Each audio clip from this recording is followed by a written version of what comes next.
Acordo de sócios. Talvez este seja o documento mais importante para uma startup. O meu nome é Lucas Mantovani, eu sou o cofundador aqui da Safe, sou advogado, e no vídeo de hoje eu quero te apresentar o que é o acordo de sócios, o que diferencia ele de um contrato social, de um memorando de entendimentos e por quê? Por que diabos você precisa efetivamente se preocupar com o acordo de sócios na sua empresa de tecnologia ou na sua startup. O acordo de sócios é o documento complementar ao contrato social que vai estabelecer as diretrizes, as regras de boa convivência entre os sócios de uma empresa. E a primeira coisa que eu quero trazer para vocês hoje aqui é a importância efetivamente de um acordo de sócios para uma empresa, né? Muita gente acredita que o acordo de sócios ele serve para proteger os sócios. Mas a verdade, e isso é uma correção que é importante fazer, o acordo de sócios ele é feito para proteger a empresa dos sócios. Uma empresa, diferente de qualquer outro tipo de empreendimento, uma empresa ela tem uma personalidade jurídica própria. Por isso que a gente fala de CNPJ, de pessoa jurídica. Existe uma personalidade, existe uma autonomia da empresa em relação à pessoa dos sócios. Se a empresa se confunde com o sócio o tempo todo, a gente sabe que essa empresa está fadada a morrer em algum momento. Exceto se você for um prestador de serviço, um MEI, mas uma empresa, um negócio de verdade, precisa ter autonomia. Toda grande empresa, ela jamais fica 100% associada à figura do seu fundador. E é natural que isso aconteça do ponto de vista de branding, do ponto de vista de marca, mas também, e isso acontece já no início, do ponto de vista formal, de constituição jurídica.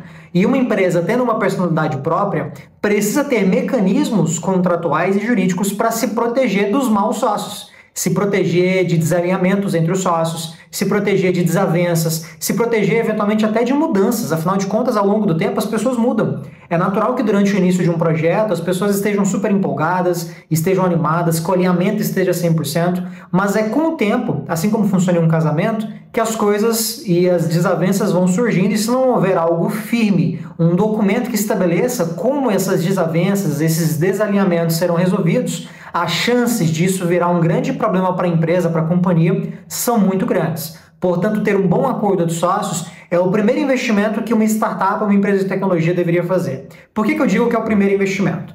Porque startups e empresas de tecnologia geralmente têm uma tendência a se tornarem um grande ativo financeiro para os seus fundadores e para investidores, para os stakeholders que vão em algum momento entrar na jornada dessa empresa. Uma startup, por exemplo, que capta investimentos em algumas etapas, em algumas fases do seu crescimento, ela vai ter um ritmo de crescimento muito associado à cessão de participação societária. Um contrato de investimento anjo, um mútuo conversível, não é nada mais do que a troca de um investimento, de um empréstimo que é feito pelo investidor, por uma participação societária ou acionária na empresa.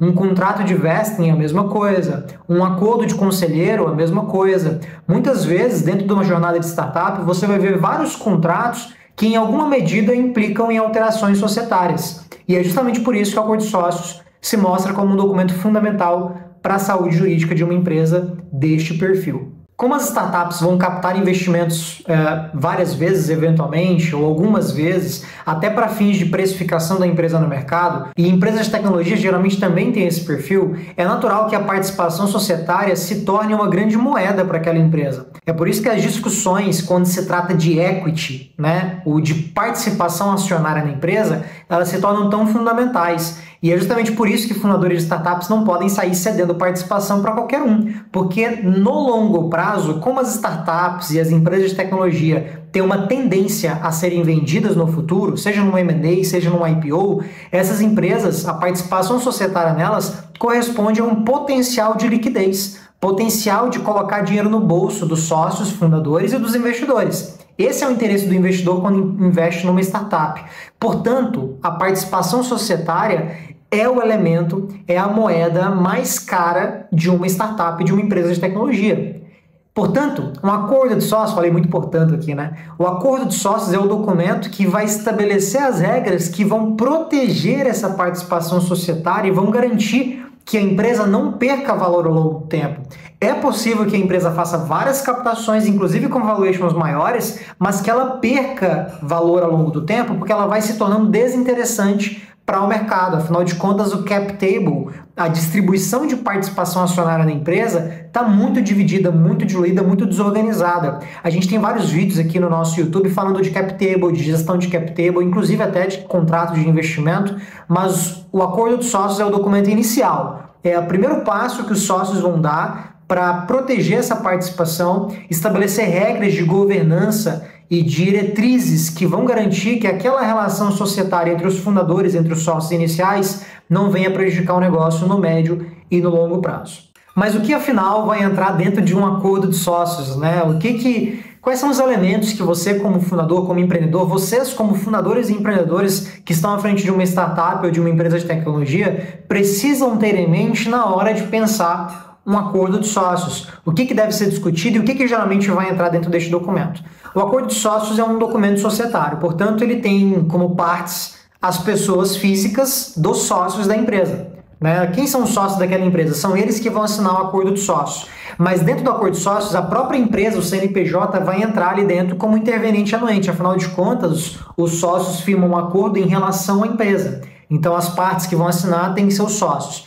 Um sócio que não está em contrato social, então vamos imaginar um cenário onde você tem um sócio que tem um contrato de vesting, a tendência, e a gente sempre recomenda, é que ele não entre no acordo de sócios, tá? A gente só coloca no acordo de sócios aqueles sócios que estão no contrato social, que estão constituídos formalmente. Existem contratos particulares que podem ser feitos para ajustar a relação de sócios que estão fora do contrato social. Mas dentro do acordo de sócios é importante que você privilegie quem realmente tem participação societária constituída, tá? O acordo de sócios vai prever regras de quórum para tomada de decisões. O que é o quórum? É basicamente o cálculo que tem que ser feito de participação para que uma decisão seja tomada. Então, se você tem 4, 5 sócios e 3 deles somam um quórum X de participação, você estabelece qual que é o mínimo de quórum necessário para tomar algumas decisões na empresa. Por que isso é importante? Porque as decisões que ficam sem quórum, ou que sempre vão exigir unanimidade, podem travar a empresa, vão ser muito difíceis de serem tomadas, né? Se você tem sócios ali que toda vez que você vai tomar uma decisão, todo mundo tem que aprovar, é possível que a empresa fique parada, é impossível que você consiga inviabilizar iniciativas que podem ser muito importantes para a companhia. Então é importante definir quórums ali que vão definir os poderes políticos dos sócios para tomada de decisão. E a gente sempre recomenda, inclusive, que você diferencie tipos de decisão no acordo de sócios. Afinal de contas, tem decisões que têm que ser tomadas pela maioria. Né? Então, assim, você pega lá 75% ou mais para tomar uma decisão específica, decisões que envolvem gestão societária, decisões que envolvem a entrada de um investidor, decisões que vão envolver, de repente, a mudança da natureza do negócio, da atividade econômica da empresa. Né? Agora, decisões mais simples, decisões que envolvem uma questão mais pontual ou uma decisão que envolve algo mais de rotina da empresa, você não precisa que todo mundo fique decidindo isso juntos. De repente, um sócio específico que domina aquela área ou que está à frente daquela área possa ter autonomia para tomar decisões até um determinado valor específico ali de investimento necessário. Então, esse tipo de minúcia precisa estar no acordo de sócios. Você tem que prever as regras de saída. Por quê? Porque quando vocês começam uma sociedade, é natural que todo mundo esteja empolgado, animado, mas a tendência é que, ao longo do tempo, alguém possa mudar de ideia e querer sair do projeto. Ou, de repente, as coisas não estão tão alinhadas mais, a empresa deixou de fazer sentido no propósito pessoal daquela pessoa. Se você não tem regras de saída claras no acordo de sócios, vai ter discussão, pode ter desavença e, naturalmente, isso pode virar uma ação judicial que vai trazer muita dor de cabeça para vocês como sócios e que pode prejudicar diretamente a companhia, a pessoa jurídica da empresa. Então, as regras de saída também são fundamentais. Direitos de preferência. Na hipótese da saída de um sócio, por exemplo, é importante que os sócios prevejam que os sócios remanescentes, aqueles que vão ficar na sociedade, têm preferência em relação à participação daquele sócio que está saindo, para você proteger aquele núcleo de sócios, para que um terceiro qualquer não entre na sociedade, especialmente enquanto a sociedade ainda é uma sociedade limitada. Portanto, ter essas regras de preferência é fundamental. Existem algumas cláusulas que costumam ser colocadas em acordo de sócios que são mais típicas, mas que geralmente você vai ver em outros tipos de contratos também, mas no acordo de sócios são muito comuns. Alguns exemplos, a drag along, que é uma cláusula que prevê para o sócio majoritário ou para o grupo de sócios majoritário o direito de arrastar, de levar junto os sócios minoritários caso estes majoritários recebam uma oferta de compra da participação deles ou da totalidade da empresa. Então você consegue arrastar um minoritário. Essa cláusula é fundamental quando você tem uma empresa onde existem vários sócios minoritários, né? Seja através de vesting ou até mesmo através de investidores que eventualmente entraram na companhia. Nós temos também a cláusula de tag along, que protege o sócio minoritário.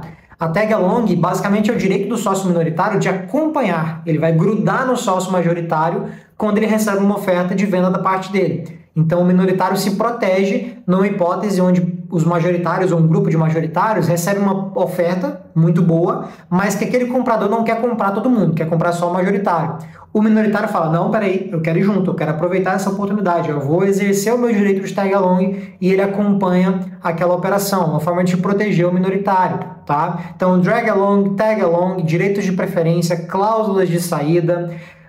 A participação dos sócios tem que estar no acordo de sócios. É possível você inserir também contratos ou termos, né? Não contratos, mas cláusulas de vesting dentro do acordo de sócios. É possível que todos os sócios que estão no contrato social, além de afirmar o acordo de sócios, terem também obrigações vinculadas a um vesting, que eles têm que ali permanecer na empresa durante um tempo, que pode ser a cláusula de lock-up, que a gente chama, e eles têm que cumprir algumas coisas para permanecer ou para manter a participação que detém na empresa. Então é sim possível colocar um vesting dentro do acordo de sócios, tá?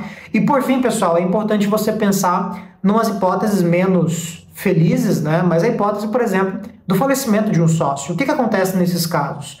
Numa startup é natural que você tente preservar aquele núcleo inicial dos sócios. Então a nossa recomendação geralmente é que você coloque uma cláusula no acordo de sócios que preveja a liquidação da participação do sócio que faleceu. E aí essa liquidação envolve, obviamente, você pagar os herdeiros, os sucessores, né? Mas é importante ter isso no acordo de sócios porque isso não é intuitivo, não é isso que está por padrão no Código Civil. Então, se não colocar no acordo de sócios, vai ter desavença, vai ter problema lá na frente.